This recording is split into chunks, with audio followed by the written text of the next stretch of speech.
Hi there, my name's Robert and I've been a driving instructor for over 7 years. Whoa.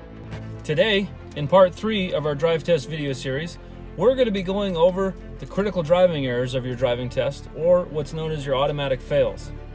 For a quick review of our first video, after checking in, the DMV examiner is going to ask you to set and release your parking brake, show and tell them your arm signals, and then you will have to point to your windshield wiper controls, your defroster, your emergency flashers, also known as your hazard lights, and your headlight control.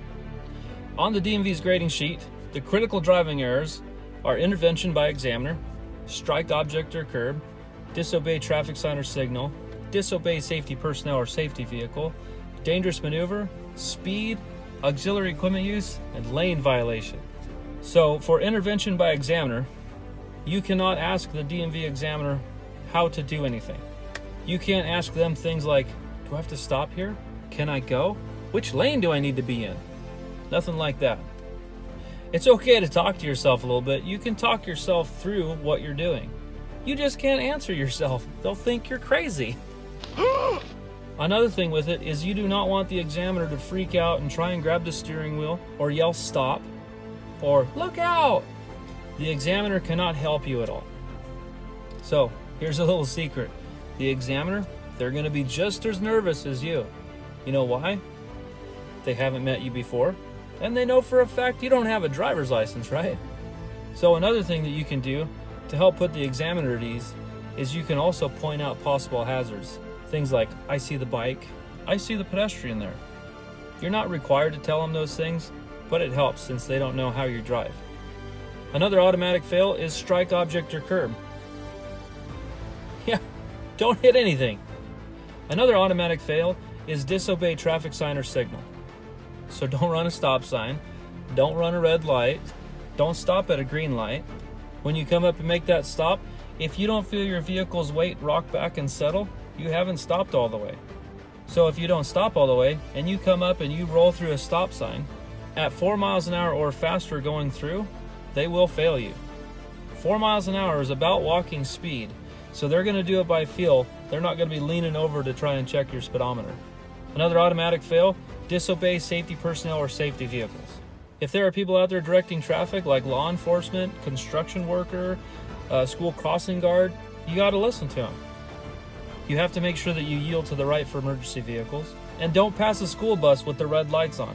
If a school bus has the red lights on, both directions of traffic must stop unless you're on the other side of a divided highway or roadway. Another automatic fail is dangerous maneuver. Basically, don't make the examiner freak out, scream, and pee in the car. No. Mom's gonna be upset.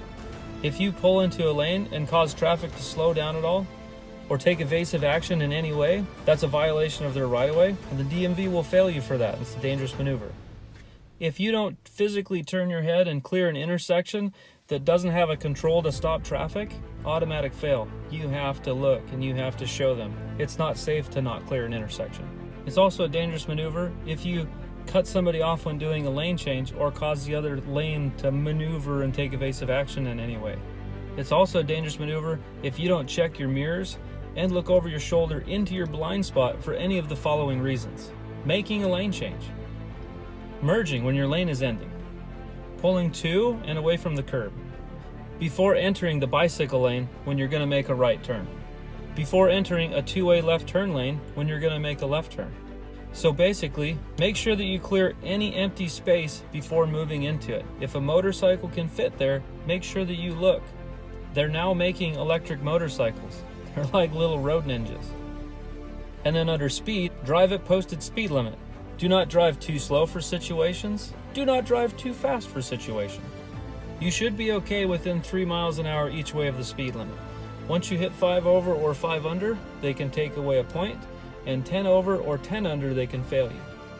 Speeding is speeding, so as soon as you're speeding, the examiner will be marking you down.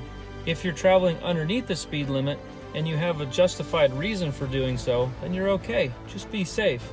Don't be overly cautious though. Another automatic fail is auxiliary equipment use. So no radio, no texting your friends while driving, no cruise control, no backup camera. I know you won't text your friends while you're driving, but if your phone's visible and somebody texts you and you look, you're done. They're going to fail you on the test. I would also leave that Apple Watch behind. If there's inclement weather, like heavy rain or something like that, you're going to have to use your windshield wipers appropriately. They're not going to tell you to do that. You'll also have to turn your headlights on in inclement weather, and also make sure your defroster is on so your windows don't fog. Another automatic fail is lane violation. You cannot drive more than 200 feet in a bike lane or a two-way left turn lane. It's illegal to go straight out of a designated turn lane. So if you find yourself in a turn lane, just make the turn. It's okay to miss a turn on the test. There's nothing on the grading sheet about missing a turn. If you miss a turn on the test, the DMV examiner will just redirect you. Just make sure that you don't do anything illegal or unsafe, and then you'll be fine. That's the list of the drive test automatic fails, or the DMV's critical driving errors. If this video was helpful, hit that like button and subscribe for more driving tips to come. Please leave a comment below to let us know what you'd like to see next. Stay alert, stay safe, and as always, thanks for watching.